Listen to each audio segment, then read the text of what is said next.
एक बार गौतम बुद्ध अपने शिष्यों को उपदेश दे रहे थे। जब बुद्ध का उपदेश खत्म हुआ तो बुद्ध का एक शिष्य उठा और महात्मा बुद्ध से बोला, मैं आपसे एक प्रश्न का समाधान चाहता हूँ। महात्मा बुद्ध ने कहा, पूछो, क्या प्रश्न पूछना चाहते हो? वह शिष्य बुद्ध से कहता है, मैं आपके साथ बहुत समय से हूँ, लेकिन मैंने आपको कभी दुखी नहीं देखा है। आपके चेहरे पर हमेशा एक लुभावनी मुस्कुराहट रहती है और हमें आपकी मुस्कुराहट भीतर तक आनंद से भर देती है।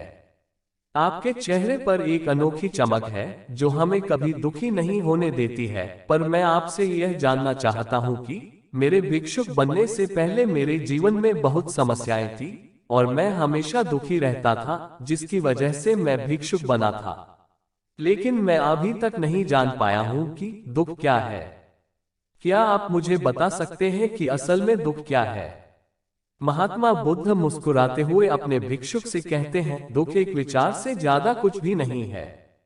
सभी शिष्य यह बात सुनकर हैरान रह गए और महात्मा बुद्ध से पूछते हैं कि महात्मा, विचार तो आते हैं और चले जाते हैं, लेकिन दुख एक बार आ जाता है तो जाने का नाम ही नहीं लेता है। महात्मा बुद्ध कहते हैं, मैं तुमको एक छोटी सी कहानी सुनाता हूँ जिससे तुम्हारी समझ में आ जाएगा दुख क्या है।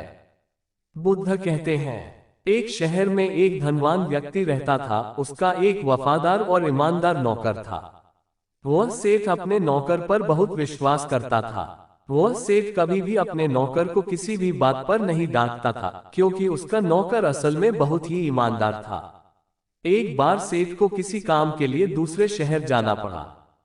कुछ दिनों के पश्चात जब सेठ वापस लौटा तो अपने साथ कुछ कीमती सामान लेकर आया और उसने कीमती सामान को अपने कमरे में सजा कर रख दिया और अपने नौकर से कहा कि तुम्हें खास तौर पर इस सामान का ध्यान रखना है, लेकिन ध्यान रखना कि यह सामान टूटे ना, क्योंकि यह मुझे बेहद प्यारा है। नौकर ने सेठ से कहा, आप चिंता मत करो, मैं इस सामान का अच्छी तरह से ध्यान रखूंगा। अगले दिन नौकर घर की सफाई कर रहा था कि अचानक उसके हाथ से वह कीमती सामान फिसलकर नीचे गिरकर टूट गया। सेठ को जब यह बात पता चली तो वह नौकर के पास गया और उससे खूब फटकार लगाई, पर ना तो वह उस नौकर को नौकरी से निकाल सकता था और ना ही उसको मार पीट सकता था, क्योंकि वह उसका बहुत ही ईमानदार और पुराना नौकर था। इसलिए सेठ ने नौकर को डांट फटकार लगाकर ही छोड़ दिया। सेठ अपने कीमती सामान के बारे में सोच सोचकर बहुत दुखी हो गया। रात होते ही सेठ अपने कमरे में सोने के लिए लेट गया, लेकिन बेचैनी के कारण सेठ को नींद नहीं आ रही थी। सेठ बेचैनी की वजह से कमरे से बाहर निकल आया। बाहर आकर सेठ ने देखा कि उसका नौकर बहुत मजे से खर्राटे लेकर सो रहा था। सेठ यह देखकर गुस्से से आग बबूला हो गया। सेठ सोचता है कि इसने मेरी इतनी कीमती चीज तोड़ दी और इसे बिल्कुल भी चिंता नहीं है। मुझे यहाँ नींद भी नहीं आ रही और यह मजे से सो रहा है। यह सोचता सोचता सेठ अपने कमरे में वापस आकर लेट गया।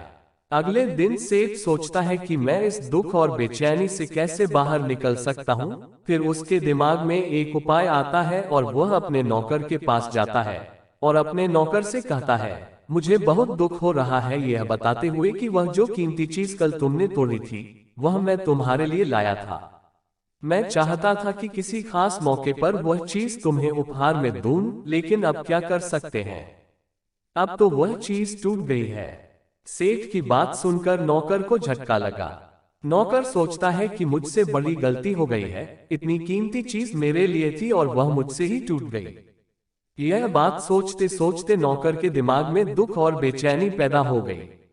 रात होते ही सेठ आराम से सोता है और वहां नौकर बेचैन रहता है और बेचैनी की वजह से उसे नींद नहीं आती, क्योंकि नौकर ने अब सेठ की कीमती चीज को अपने आप से जोड़ लिया है, इसलिए वह दुखी हो रहा था।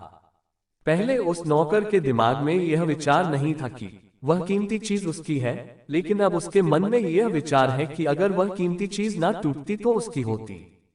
महात्मा बुद्ध कहते हैं कि दुख केवल एक विचार है और यह विचार कैसे पैदा होता है। जब हम किसी चीज को अपने साथ जोड़ लेते हैं, वह वस्तु हमारे दुख का कारण बनती है, लेकिन असलियत यह है कि कोई भी वस्तु हमसे जुड़ नहीं सकती। हर चीज आपके पास है, लेकिन सिर्फ कुछ समय के लिए। कुछ समय के बाद वह चीज आपसे दूर हो जाएगी।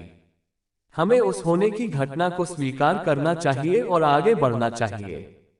इस कहानी से हमें यह सीख मिलती है कि हम जिन चीजों को अपना समझते हैं, वह केवल कुछ समय के लिए ही हमारी हो सकती हैं। हमें कभी भी इन चीजों को अपना समझकर इस्तेमाल करना नहीं चाहिए।